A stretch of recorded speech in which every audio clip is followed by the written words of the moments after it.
Raja Iblis menolak kebenaran di hadapannya, tertegun karena api hitam yang dibanggakannya tak bisa melukai sang pahlawan, bertanya-tanya dengan getir bagaimana pedang pahlawan menembus sisi kerasnya dan bersarang di jantungnya. Ia tak mengerti mengapa ini terjadi karena ia merasa lebih unggul dari semua orang. Ia yang masuk Akademi Raja Iblis sebagai yang terbaik dan lulus sebagai siswa teladan, telah mendedikasikan dirinya untuk mempelajari standar Raja Iblis, teori dasar yang ditetapkan oleh Kaisar pertama, dengan kedalaman dan ketulusan yang melampaui siapapun.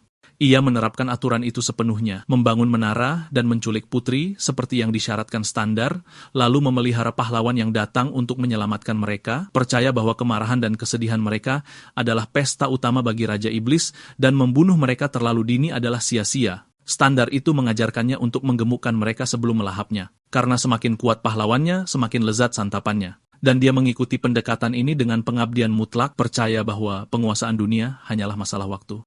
Dan setelah menyerap emosi amarah dan kesedihan dari makhluk yang tak terhitung jumlahnya, ia menjadi Raja Iblis yang tak tertandingi kekuatannya. Maka, terbaring di tanah berlumuran darah, dia berteriak, mempertanyakan alasan akhir hidupnya yang memalukan ini. Matanya dipenuhi kebingungan dan keterkejutan atas kekalahan yang tidak masuk akal ini. Sang pahlawan menatapnya dengan jijik, menyebutnya dan iblis lainnya sebagai sampah yang sama, menjelaskan dengan sinis bahwa iblis menciptakan situasi ini sendiri, namun selalu terkejut dengan hasilnya, suatu hal yang tidak bisa ia mengerti.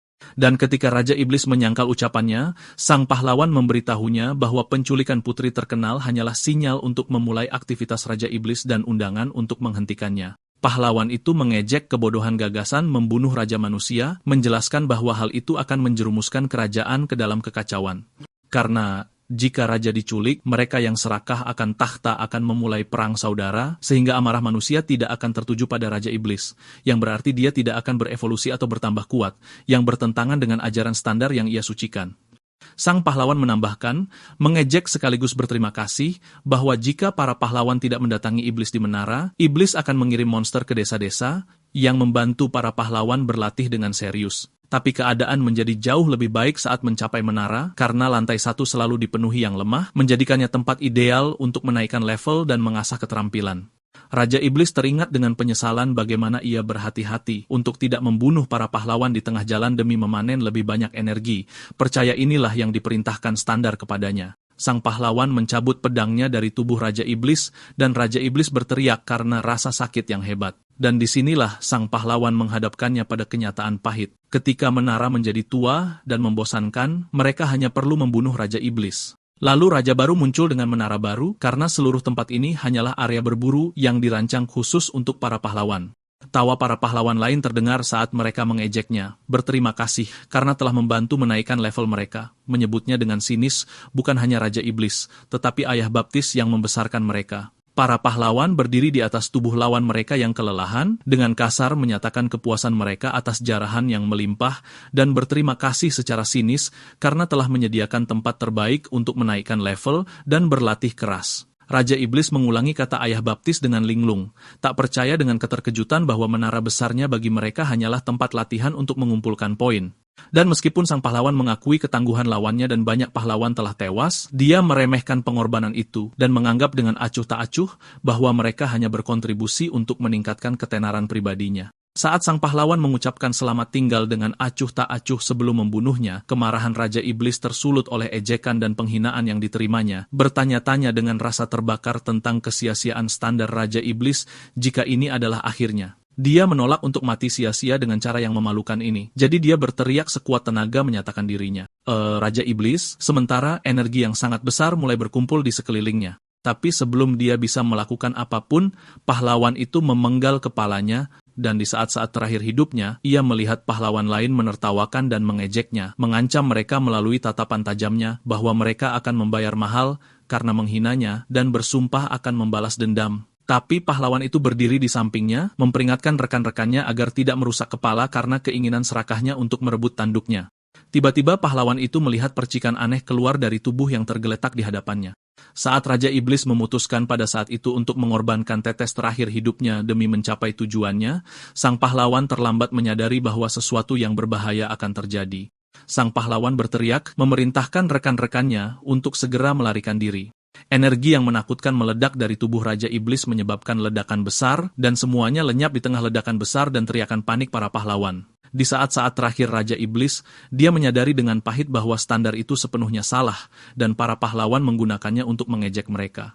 Dia berharap mendapat satu kesempatan lagi untuk mengabaikan standar itu, dan bahkan memberikannya kepada para goblin sebagai balas dendam atas apa yang terjadi. Sebuah suara yang memanggil nama Pierce Diaz menembus keheningan kegelapan, membuatnya terbangun dan tiba-tiba membuka matanya.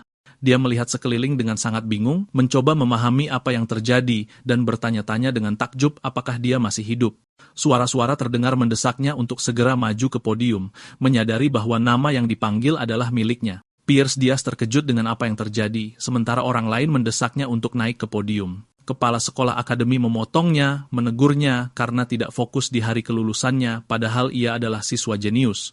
Dan ketika matanya tertuju pada lencana merah, simbol kelulusan dari Akademi Raja Iblis, dia menyadari bahwa dia telah kembali ke masa lalu 15 tahun yang lalu, tepatnya ke upacara kelulusan. Saat para lulusan diminta naik ke podium, dia sadar meskipun tidak tahu alasan kembalinya, ini adalah kesempatan emasnya. Salah satu profesor memintanya untuk bersiap sebagai siswa terbaik Pierce Diaz untuk mengambil sumpah atas nama para Raja Iblis baru. Hukum yang bersinar berdiri di hadapan Pierce Diaz, mengingatkannya pada standar Raja Iblis, membangun menara di wilayah kekuasaan, menculik pangeran atau putri, berperan sebagai dalang dengan menyebabkan kekacauan dan meninggalkan petunjuk, memelihara pahlawan untuk memanen energi dari mereka, dan terakhir mengisi lantai bawah dengan monster lemah untuk meningkatkan kesulitan secara bertahap.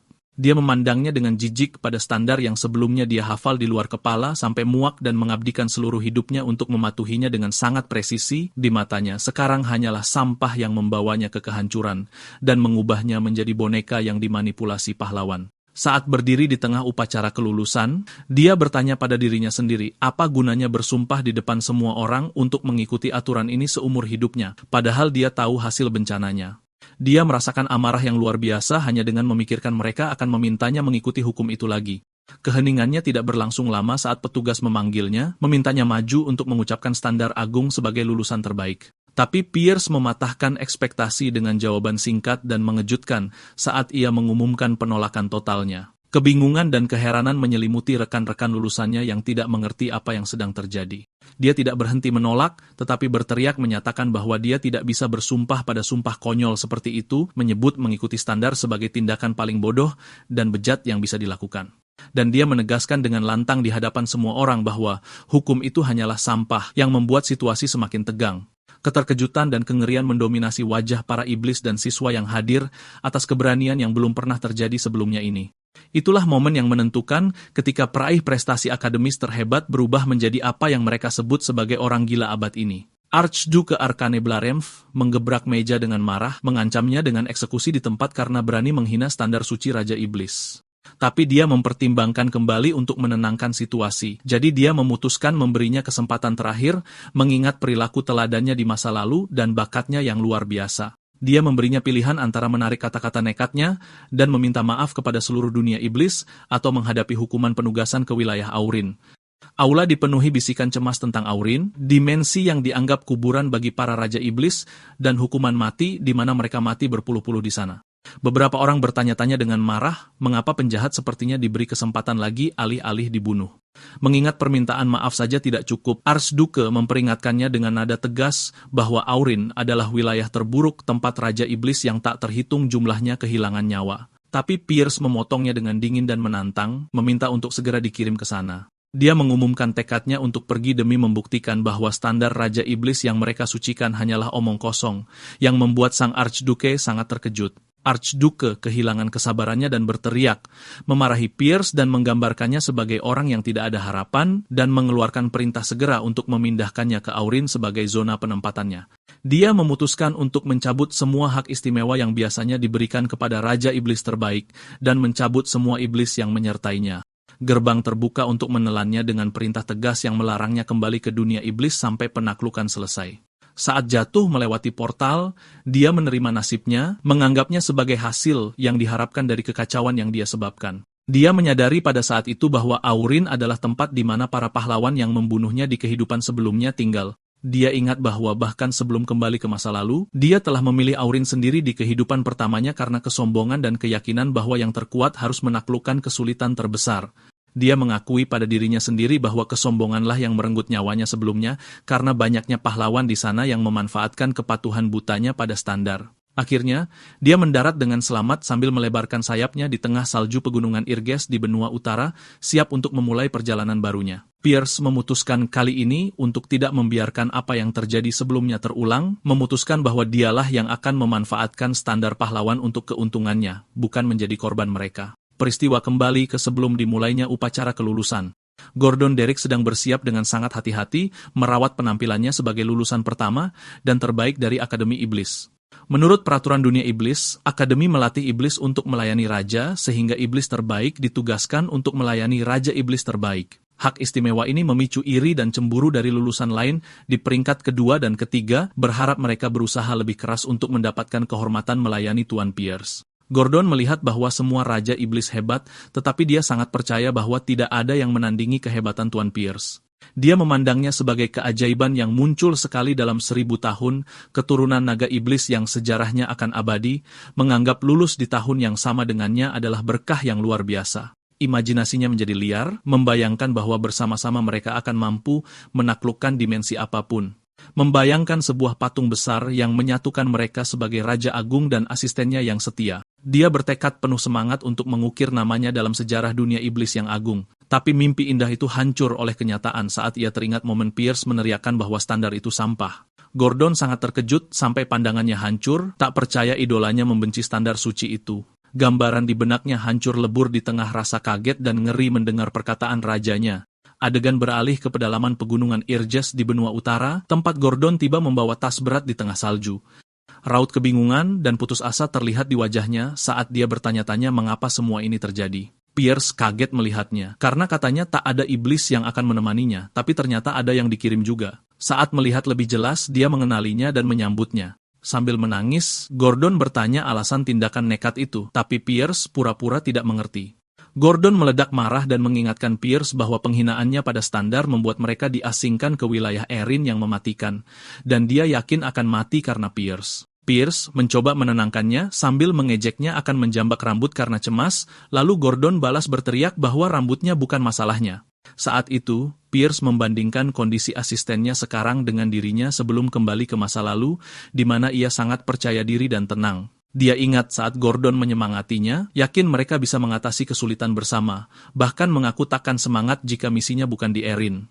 Pierce sadar kepanikan Gordon wajar karena situasinya berbeda, dan memutuskan tak memberitahunya soal perjalanan waktu agar tak dianggap gila. Setelah susah payah mengatur napas, Gordon minta maaf atas ledakan emosinya dan memutuskan untuk menjalankan tugasnya.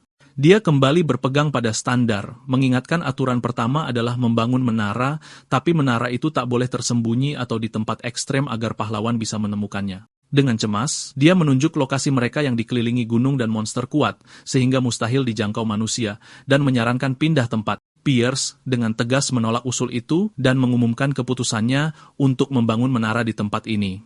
Dia mengeluarkan benih menara dan menanamnya di tanah beku, menjelaskan bahwa benih itu butuh darah Raja Iblis untuk tumbuh. Gordon panik lagi, menuduhnya melanggar standar dan harga diri Raja Iblis, tapi Pierce menjawab dingin bahwa dia tak pernah bersumpah mengikuti aturan itu.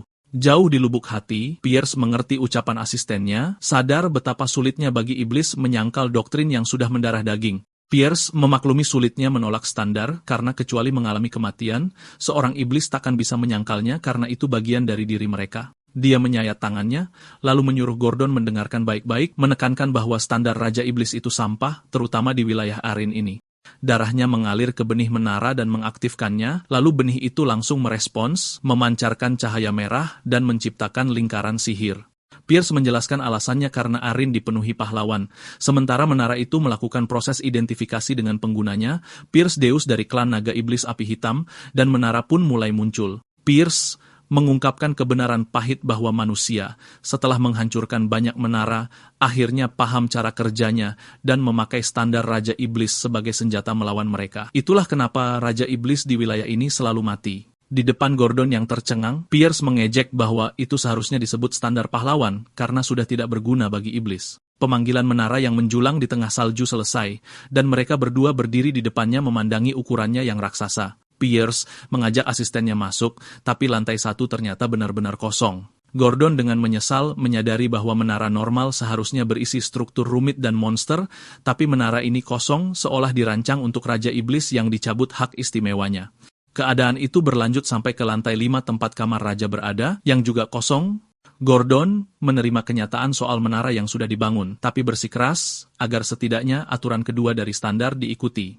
Dia mengingatkan Pierce soal aturan yang mewajibkan penculikan pangeran atau putri sebaiknya yang dekat dengan takhta agar mendapat energi iblis yang lebih besar. Dia meminta izin untuk memberi saran, dan sang raja setuju. Lalu dia menunjukkan peta yang menandakan kerajaan Horsen adalah yang terdekat dari pegunungan Urgest. Dengan semangat, dia menyarankan untuk menculik putri dengan urutan takhta tertinggi untuk menyerap amarah dan kesedihan kerajaan agar bisa tumbuh cepat. Pierce memotongnya, setuju dengan ide penculikan, meski tahu Gordon akan ragu, tapi dia bilang sudah mengincar putri tertentu.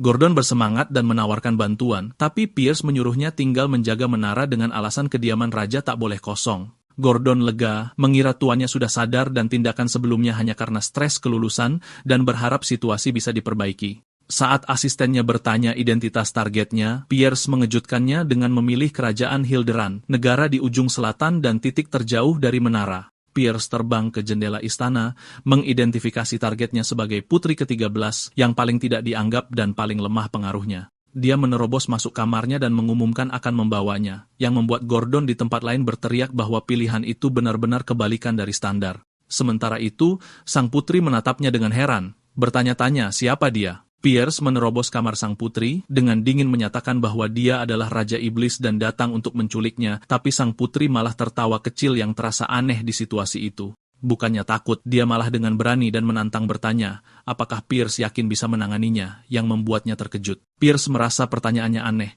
bertanya-tanya apa dia menganggap Raja Iblis itu lelucon, dan menjawab dengan sangat percaya diri bahwa sebagai Raja Iblis, tentu saja dia bisa. Sang putri lalu mengejutkannya dengan langsung menyerah, mengatakan dia mengizinkan Pierce membawanya, yang membuatnya sangat terkejut dan heran. Pierce curiga dengan ketenangannya dan bertanya apa rencananya, dan dia menjawab bahwa sebagai putri, dia sudah menduga ini akan terjadi suatu hari.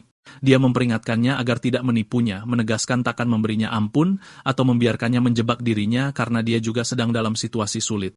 Sang putri menyangkal ada konspirasi, dan bertanya secara logis bagaimana dia bisa memasang jebakan jika dia tidak tahu Pierce akan datang hari ini. Pierce mengakui dalam hati bahwa logikanya benar, tapi dia tidak bisa menghilangkan perasaan aneh yang tidak nyaman. Sang putri memotong lamunannya dengan mengajaknya pergi sambil mengulurkan tangan. Dia menggendongnya dan terbang kembali ke menaranya di pegunungan Urgest. Setibanya di sana, Gordon menyambutnya dengan antusias dan tegang. Pierce memerintahkan sang putri ditempatkan di sudut lantai 4, bukan di penjara, dengan alasan dia tidak melawan dan Pierce ingin memberinya sedikit kelonggaran. Gordon setuju, lalu meminta izin untuk membicarakan hal penting. Adegan beralih ke lantai 4 tempat sang putri ditinggal sendirian. Dia duduk di lantai yang dingin dan keras, berbisik pada dirinya sendiri bahwa dia benar-benar diculik. Dia mulai memandangi ruangan kosong itu. Tak ada bantal, selimut, pelayan, taman indah, dan semua kemewahan yang biasa dia nikmati di kerajaan. Meski serba kekurangan, dia bergumam dengan senyum misterius bahwa situasinya tidak terlalu buruk. Sementara itu, Gordon menunjukkan sebuah undangan dari Menara Monster kepada tuannya. Dia menjelaskan itu pesta penyambutan untuk Raja Iblis baru, tapi Pierce mengejeknya, menganggap itu hanya upaya menyedihkan untuk mengganggunya dan pamer kekuatan. Dia menambahkan, biasanya harga diri Raja Iblis membuat mereka tak mau bekerja sama, tapi kondisi Erin yang keras memaksa mereka membuang harga diri dan bekerja sama. Pierce memutuskan menerima undangan itu, mengakui bahwa dulu dia mengabaikan mereka karena menganggap mereka lemah, tapi sekarang dia merasa perlu berkomunikasi. Pierce tiba di Menara Monster yang menjulang tinggi di tengah hutan. Di sana, dia disambut oleh Drakson, Raja Iblis Monster yang sudah berkuasa selama 70 tahun, yang sedang duduk di takhtanya sambil melahap daging dengan buas. Drakson dengan meremehkan bertanya apa dia raja baru yang mengejek tradisi, menyebutnya tak mengesankan. Pierce dengan dingin balas bertanya apa dia mau berkelahi. Saat ditanya alasan undangan itu, Drakson tertawa sinis dan mengungkapkan bahwa Adipati Agung Arcane yang menugaskannya untuk mengawasi Pierce. Pierce membalas dengan menghina langsung sang Adipati Agung, menyebutnya vampir tua menyebalkan dan mengejek bahwa pengasingannya ke Arin tak cukup membuatnya senang. Drakson sangat marah mendengar keberaniannya menghina Adipati Agung. Dengan gerakan provokatif yang tiba-tiba, dia melempar sepotong daging ke arah Pierce dan menyuruhnya menjilatnya. Drakson mengancam akan memaafkan kekasarannya jika dia menjilat daging itu, tapi Pierce mengabaikannya dengan sebuah pertanyaan retoris. Pierce, bertanya, apa Drakson benar-benar tak tahu alasannya ada di sini? Drakson dengan sombong menjelaskan bahwa dia tahu, yaitu karena Pierce mengejek tradisi suci Raja Iblis. Pierce memotongnya dan mengingatkan bahwa tradisi itu melarang mereka saling membunuh. Lalu dia menghentakkan kakinya ke tanah hingga retak karena kekuatannya. Drakson terkejut melihat kekuatannya. Pierce bertanya dengan sinis apa Drakson benar-benar berpikir dia akan mematuhi aturan itu. Drakson merasakan aura mengerikan dari lawannya, membuatnya sadar bahwa dia telah salah menilai situasi. Dengan terbata-bata, dia menyebut Adipati Agung Arcane dan perintahnya untuk memastikan penculikan seorang putri, mengancam Pierce akan kehilangan wewenangnya jika tak melapor dalam sebulan. Pierce memotongnya dengan dingin, mengatakan dia sudah menduga pembicaraan ini, dan mengungkapkan bahwa dia sebenarnya sudah menculik seorang putri. Dia menambahkan dengan nada tersirat bahwa sang putri sangat cocok dengan seleranya, yang membuat Drakson bingung. Pierce meninggalkan menara monster dan Drakson lalu kembali ke menaranya di pegunungan Irgest. Gordon memuji tuannya karena menunjukkan kehebatan Raja Iblis, tapi Pierce meremehkan apa yang terjadi, mengatakan itu bukan hal spesial dan lawannya tidak akan berani berbuat lebih jauh saat ini. Meskipun begitu, dia menekankan pentingnya persiapan dan menyuruh Gordon untuk memeriksa kondisi sang putri untuk mencari cara memanfaatkannya. Dalam hatinya, Pierce merasa khawatir dengan sikap para Raja Iblis lainnya. Sadar persatuan mereka akan jadi rintangan besar, dia mengakui konsekuensi dari mengejek tradisi lebih besar dari dugaannya, tetapi dia bersikeras jika waktu bisa kembali, dia akan memilih jalan yang sama lagi, lebih baik mati daripada tunduk pada sampah itu. Dia bertekad untuk tidak mengulangi kesalahan masa lalu dan akan membangun fondasinya dari awal kali ini. Meskipun dia mengira hanya akan dapat sedikit poin energi dari menculik putri rendahan, dia menganggapnya pilihan yang lebih aman. Tapi dia tiba-tiba terkejut saat memeriksa poinnya dan mendapatinya melebihi 13.000 poin yang membuatnya sangat tercengang. Pikirannya terganggu oleh pesan video yang datang dari Menara Monster, membuatnya bertanya-tanya tentang isinya. Drakson muncul di video mengucapkan selamat kepada Pierce sebagai Raja Iblis baru dan ingin menawarkan hadiah sebagai tanda niat baik meskipun pertemuan pertama mereka buruk. Drakson mengakui pencapaian Pierce di Eren tidak mudah, menunjukkan kekaguman dan bertanya-tanya apakah ejekannya pada tradisi hanyalah kedok untuk sesuatu yang lebih besar. Pierce merasa ada sesuatu yang tidak beres. Tiba-tiba, Gordon menyerbu masuk dengan ketakutan, berteriak bahwa ada masalah serius di lantai 4. Pierce bergegas ke sana dan menemukan pemandangan yang luar biasa. Lantai yang tadinya kosong dan dingin telah berubah menjadi taman rimbun yang penuh bunga dan kupu-kupu. Keadaan menara menunjukkan bahwa proses naturalisasi sedang berlangsung di lantai 4. Di tengah taman ajaib ini, sang putri berdiri dikelilingi oleh roh-roh elemen, membuat Pierce sadar bahwa dia menciptakan ekosistem lengkap di dalam menara sihir. Dia sadar pencapaian ini hanya bisa dilakukan oleh seseorang yang menguasai 4 elemen, dan teringat bahwa hanya ada satu ahli elemen roh di benua ini yang mampu melakukannya. Dia menghadapkan fakta bahwa sang putri bukanlah putri ke-13 seperti yang dia kira, yang dijawab dengan senyum bahwa dia sudah menduga Pierce salah mengiranya sebagai Elena. Pierce bertanya dengan takjub tentang identitas aslinya.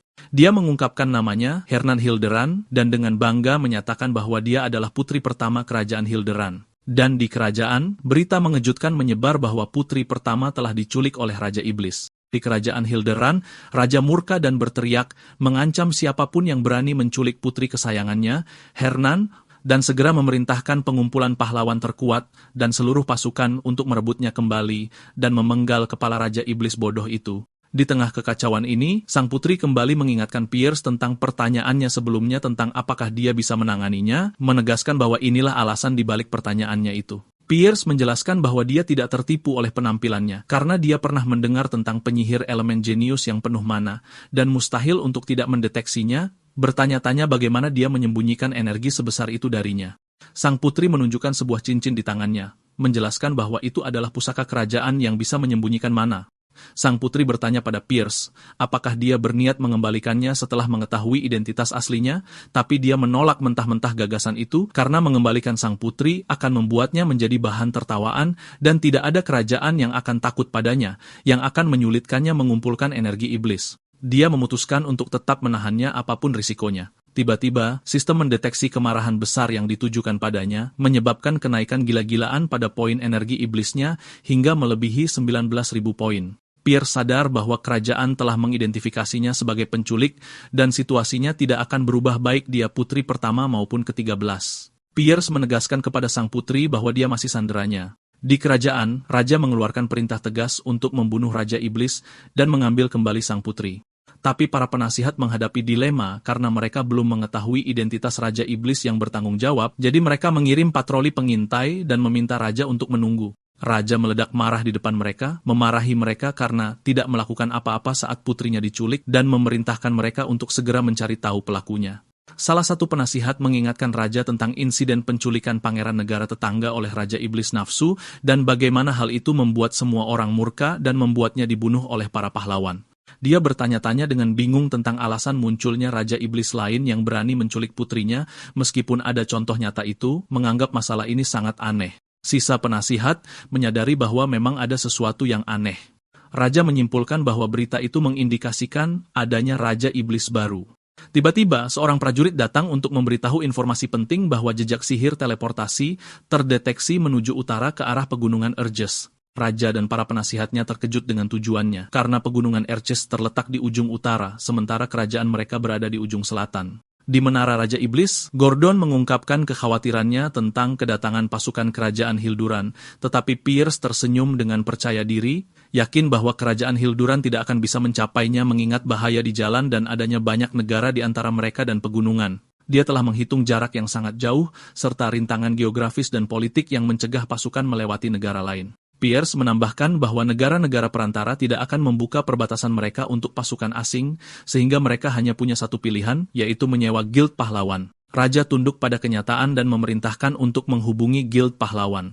Tapi di markas Guild, kepanikan dan keraguan muncul begitu mereka mendengar tujuannya adalah pegunungan Irjes. Para pahlawan menolak mempertaruhkan nyawa mereka di tempat yang penuh dengan monster neraka, menganggap bahwa Raja Hilderan akan mengirim mereka ke kematian yang pasti. Pierce telah memprediksi skenario ini dengan akurat, tahu bahwa pahlawan yang didorong oleh uang tidak akan mengambil risiko pergi ke tempat berbahaya seperti itu. Dan karena alasan inilah, dia memilih untuk membangun markasnya di sana. Perencanaannya yang matang dan pengetahuan mendalamnya tentang Erin membuat Gordon terkesan, yang merasa seolah-olah tuannya pernah tinggal di tempat ini sebelumnya meskipun dia tampak melanggar aturan. Di kerajaan, raja berteriak dengan sangat takjub dan marah karena tidak ada pahlawan yang maju mengambil misi itu, bertanya-tanya bagaimana mereka berani menyebut diri mereka pahlawan sementara gagal menyelamatkan sang putri.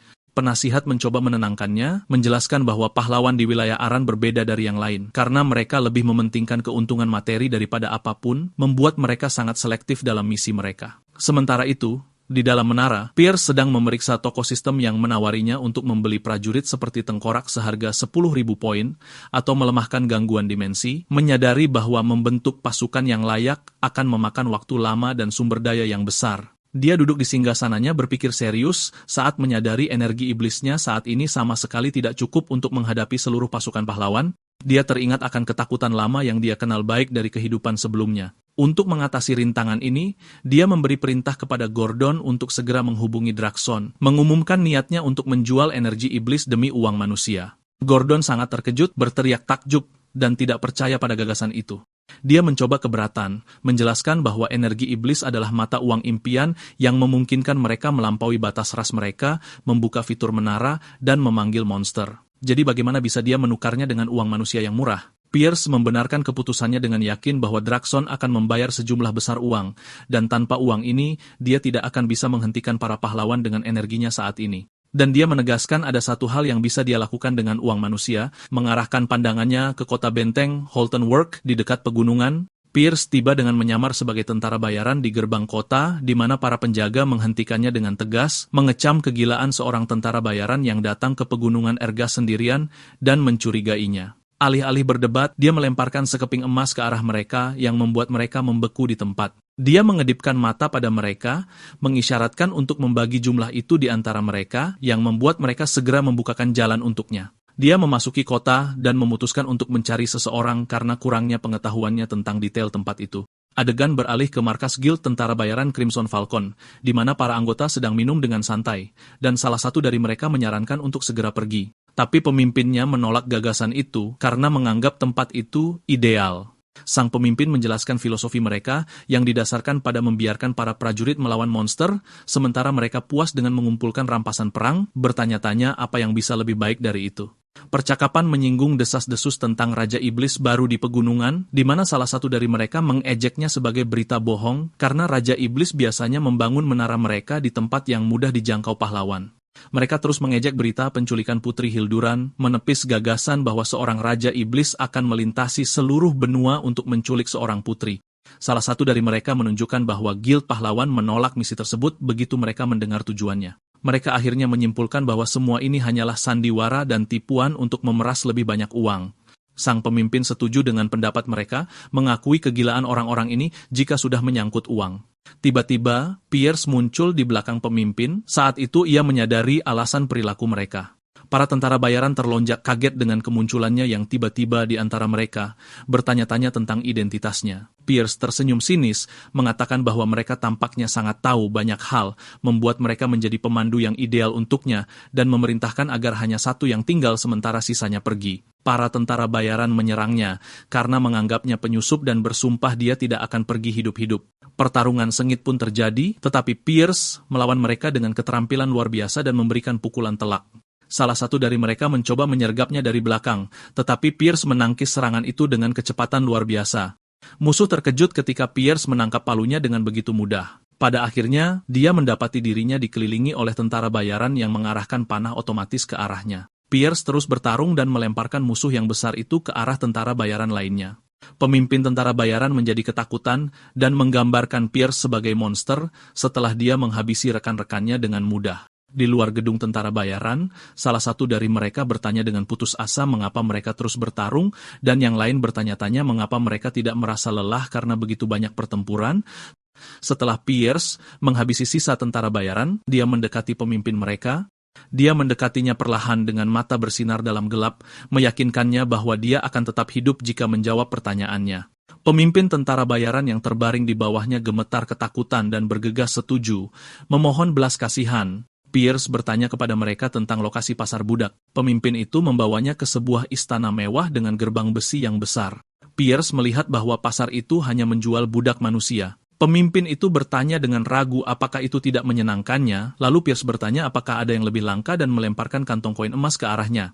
Sikap pemimpin itu langsung berubah, dan dia membawanya ke bagian lain dari pasar. Di perjalanan, Pierce bertanya-tanya bagaimana pemimpin itu bisa tetap tenang setelah melihat apa yang terjadi pada pengikutnya, menyimpulkan dengan getir bahwa manusia dan iblis tidak berbeda. Yang pertama mendambakan uang, dan yang kedua mendambakan energi. Mereka tiba di ruang bawah tanah, di mana pemimpin itu menunjuk jalan. Pierce teringat saat Gordon bertanya apa yang akan dia lakukan dengan uang manusia, lalu Pierce menjawab dia akan membeli budak.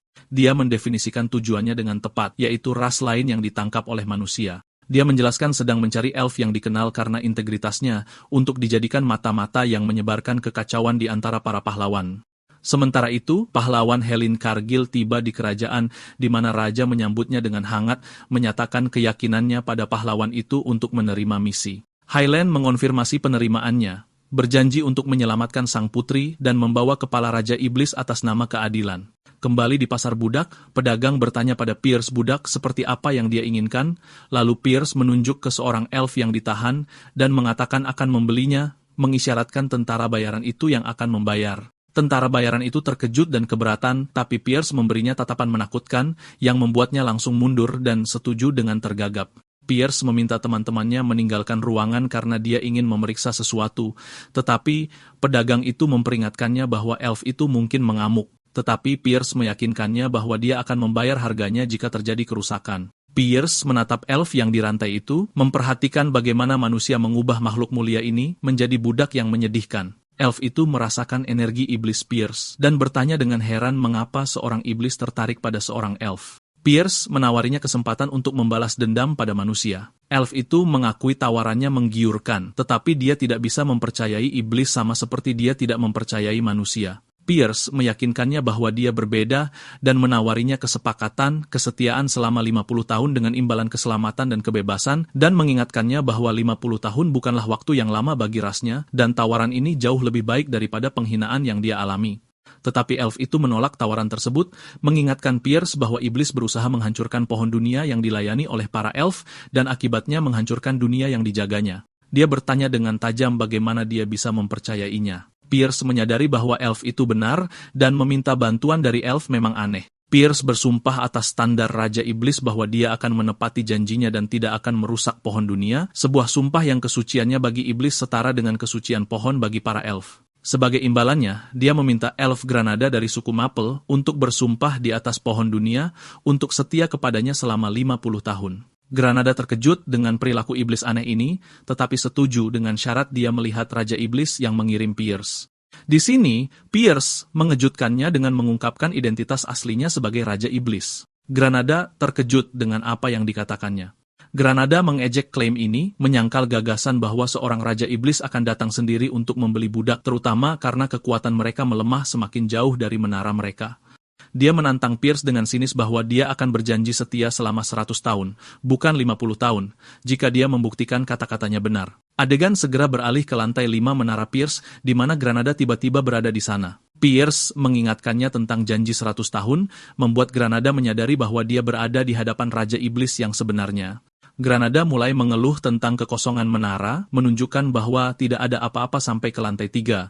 Ketidaksetujuannya meningkat ketika dia melihat lantai 4 hanya berisi alam tanpa monster, bertanya-tanya dengan sinis bagaimana Pierce berencana menghentikan pahlawan dengan menara bobrok seperti itu, dan menolak bekerja di tempat seperti ini karena dia tidak akan bertahan setahun. Pierce merespons dengan tekanan besar dari energi iblis mentahnya, mengingatkan elf itu tentang kontrak di antara mereka. Granada merasakan teror luar biasa dari kekuatan yang dahsyat itu, yakin dia berada di hadapan Raja Iblis sejati. Perlahan, dia menyadari sebuah kebenaran yang menakutkan. Menara itu, meskipun kosong, terletak di pegunungan Irgest yang penuh monster level bencana, namun tidak ada monster yang menyerang mereka saat datang. Artinya, monster-monster itu takut pada Raja Iblis ini. Granada tunduk pada kenyataan dan mengucapkan sumpah setia atas nama pohon dunia agung, berjanji untuk mengabdi selama 100 tahun.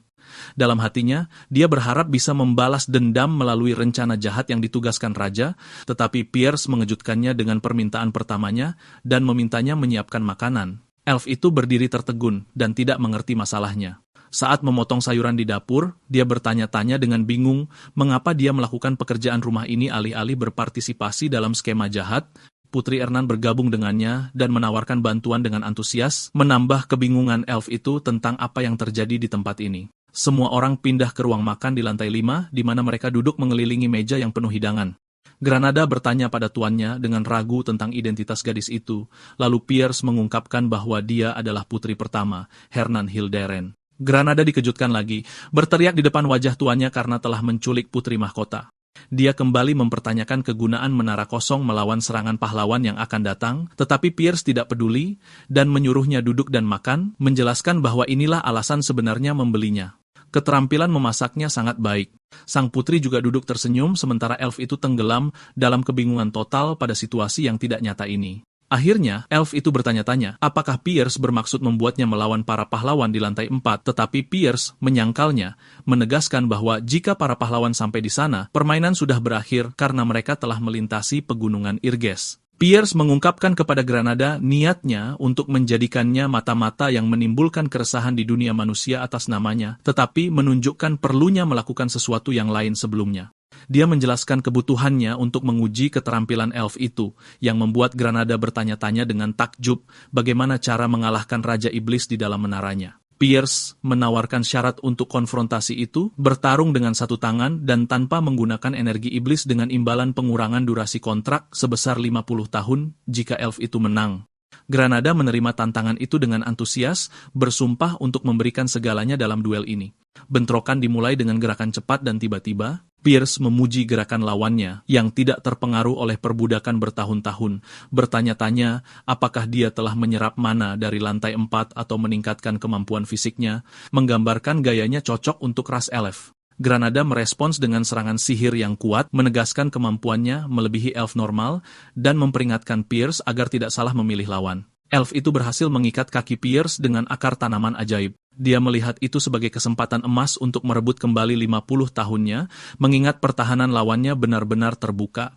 Dia melancarkan serangan langsung yang percaya diri ke arah Pierce, tetapi dia tiba-tiba dikejutkan oleh aura kekuatan yang menakutkan, dan teringat dengan ngeri siapa yang dihadapinya. Pierce meyakinkannya bahwa dia akan menepati janjinya untuk tidak menggunakan energi iblis dan akan mengendalikan kekuatannya agar tidak membunuhnya. Granada mencoba menghentikannya dengan panik, tetapi Pierce melancarkan pukulan kuat yang mengakhiri konfrontasi. Adegan beralih ke kota Horton Walk, tempat markas tentara bayaran Crimson Falcon berada. Kali ini, para tentara bayaran menyambut Pierce dengan sangat hangat, menyatakan kehormatan mereka untuk bertemu dengannya lagi. Dia menawarkan untuk menyewa jasa mereka selama setahun, pemimpinnya langsung setuju dan menanyakan anggarannya, sementara seorang anggota bergumam marah tentang pemimpinnya yang menjilat Pierce, orang yang mengalahkan mereka, yang melemparkan kantong emas yang berat sebagai uang muka. Para tentara bayaran menyatakan kesetiaan abadi mereka kepadanya, mengklaim kesetiaan adalah sifat mereka, sementara pemimpin mereka berpikir serius untuk mengganti mereka dengan pasukan lain di masa depan. Dia memerintahkan mereka untuk memasukkan pria yang menemaninya ke dalam tim, menjelaskan bahwa dia akan menyampaikan perintahnya mulai sekarang, yang pada awalnya menyebabkan keraguan di antara para tentara bayaran. Granada melangkah maju dan memperkenalkan dirinya. Tanda-tanda kesedihan dan tangisan muncul di wajah para tentara bayaran saat mereka memeluk Granada setelah melihat wajahnya yang babak belur hasil pukulan Pierce yang membuat mereka merasa dekat dengannya karena bernasib sama.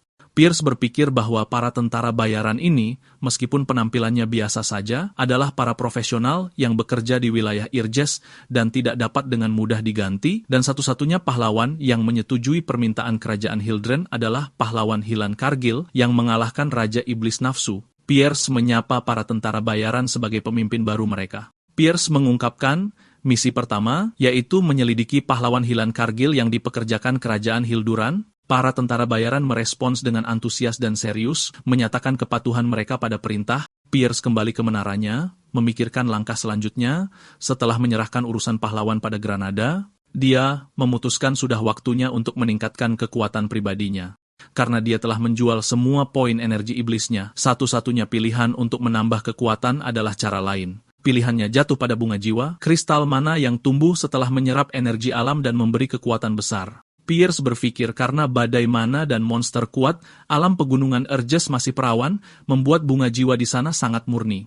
Dia menganggap tempat itu sebagai harta karun terpendam untuk bunga-bunga ini. Meskipun kurang efektif dari energi iblis, itu lebih baik daripada tidak sama sekali, jadi dia memutuskan untuk mencarinya. Gordon memperingatkannya bahaya pergi tanpa persiapan, dan monster akan menyerang begitu ada kesempatan. Pierce menjawab dia bisa mengatasi monster dengan mudah, tapi sulit menemukan bunga tanpa detektor mana yang hebat. Percakapan mereka terhenti oleh ketukan pelan di pintu. Putri Hernan menjulurkan kepalanya dengan makhluk slime biru lucu di atasnya, bertanya apakah mereka sibuk. Pierce dan Gordon terkejut melihatnya.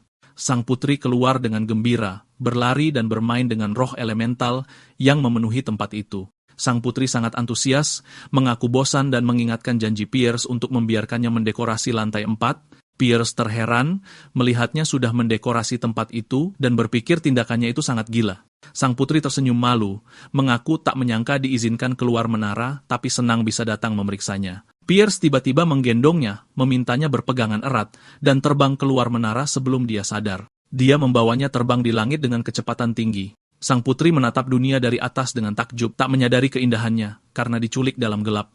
Pemandangan matahari terbit dan awan membuatnya terpesona, dan dia bergumam betapa luasnya dunia ini. Dia teringat kehidupannya yang monoton di istana, mengira akan menghabiskan hidupnya seperti itu sampai mati. Dia berkata pada Pierce bahwa mungkin dialah satu-satunya orang yang pernah terbang di atas pegunungan Irjes. Pierce tidak peduli, dan malah mengarahkannya pada tugas yang harus dilakukannya. Sang putri memintanya memanggil namanya, Hernan, karena mereka akan bersama untuk waktu yang lama. Pierce setuju, tapi memarahinya karena lupa posisi, mengancam akan memindahkannya ke penjara bawah tanah. Hernan meminta maaf dan menggunakan roh air serta anginnya untuk mencari. Pierce mengira pencarian akan memakan waktu, tapi yakin mereka akan lebih cepat darinya. Tiba-tiba, Hernan berteriak bahwa dia menemukan sesuatu. Pierce mendarat dan menemukan monster di sekitar bunga itu, dan berkata ada tamu yang mendahului mereka. Sekelompok monster raksasa muncul, dan Pierce meminta mereka sebagai Raja Iblis untuk pergi dan tidak menyentuh bunga itu. Tetapi para monster menolak, menyatakan mereka tidak suka iblis, dan mengancam akan membunuhnya. Pierce tertawa sinis, menyadari Gordon benar, dan memutuskan untuk membakar mereka semua menjadi abu. Para monster menyerang dengan ganas, berteriak untuk membunuh, dan melindungi apa yang mereka anggap milik mereka. Pertarungan dimulai di tengah jeritan kesakitan dan api. Para monster menyerang Pierce dengan marah, tetapi Pierce membakar semua yang menghalanginya. Salah satu monster memerintahkan untuk menyerang yang terlemah dulu, menunjuk ke arah Hernan. Para monster menyerbunya dengan kekuatan besar, tetapi Pierce menembakkan api panas dan menghabisi mereka semua. Hernan berdiri teguh. Teringat bahwa orc suku banteng bisa menjatuhkan ogre, namun mereka tak berdaya mendekatinya. Pierce melepaskan energi iblis yang sangat besar, membuat Hernan menyadari kekuatan penghancurnya. Dalam sekejap, pemandangan berubah menjadi kehancuran total di mana Pierce berdiri sendirian di tengah mayat. Hernan takjub dengan kemurnian mana dari bunga spiritual Ruby, tapi Pierce memperingatkannya agar tidak serakah. Pierce berjanji akan memberinya 1 jika dia menemukan lebih banyak yang membuat matanya berbinar gembira. Dan dia berkomentar sinis bahwa manusia hanya bersemangat karena hadiah. Tapi, sayangnya, Hernan tidak menemukan bunga lain meskipun sudah mencari sampai kelelahan. Mereka kembali ke menara, di mana Pierce berpikir tentang Hernan, putri pertama Hilderan, dan bergumam mengira itu sebuah kesalahan. Pierce menyadari dia mungkin lebih berguna dari yang diharapkannya. Gordon memberitahu Pierce bahwa Granada menelepon, mengatakan Highland Cargill dan 32 pahlawan lain tidak menuju pegunungan Irges. Dia menjelaskan, mereka akan mengikuti jalur pahlawan klasik, membentuk tim dan menjadi lebih kuat selama perjalanan. Gordon menawarkan rencana alternatif untuk perjalanan pahlawan, meminta Pierce untuk membacanya dengan saksama. Tapi Pierce mengejutkan Gordon dengan membuang rencana itu dan memutuskan tidak akan mengirim monster apapun kali ini. Dia beralasan rintangan yang tak berarti hanya membuat pahlawan lebih kuat dan menyuruh Gordon menemani mereka. Gordon berkomentar tuannya tidak mengikuti standar biasa dan cemas bagaimana cara menghentikan para pahlawan. Pierce meyakinkannya bahwa dia akan memperkuat menara tetapi menggunakan seorang kurcaci. Gordon menolak keras, menganggap kehadiran kurcaci, manusia, dan elf akan membuat mereka jadi bahan tertawaan. Pierce mencemooh gerutuan pengikutnya. Pierce menjelaskan dia tidak mengandalkan kurcaci itu sendiri, tetapi pada alat sihir buatan kurcaci. Dia menjelaskan ide jahatnya. Karena para pahlawan terbiasa standar Raja Iblis, mereka akan terkejut oleh puluhan meriam di lantai 1. Gordon menyadari para pahlawan tidak akan siap untuk itu. Gordon menggeleng putus asa, mengakui rencana ini jauh dari standar yang biasa. Tiba-tiba, Gordon berteriak panik menunjuk penculikan lain yang baru saja terjadi. Adegan beralih ke kota Wolfnir, kota bawah tanah para kurcaci. Di sana, Logar Friedrich, pandai besi terbaik di antara para kurcaci, sedang bekerja dengan terampil. Logar tampak acuh tak acuh, tidak sadar bahwa dia menjadi target berikutnya dari Raja Iblis pemberontak.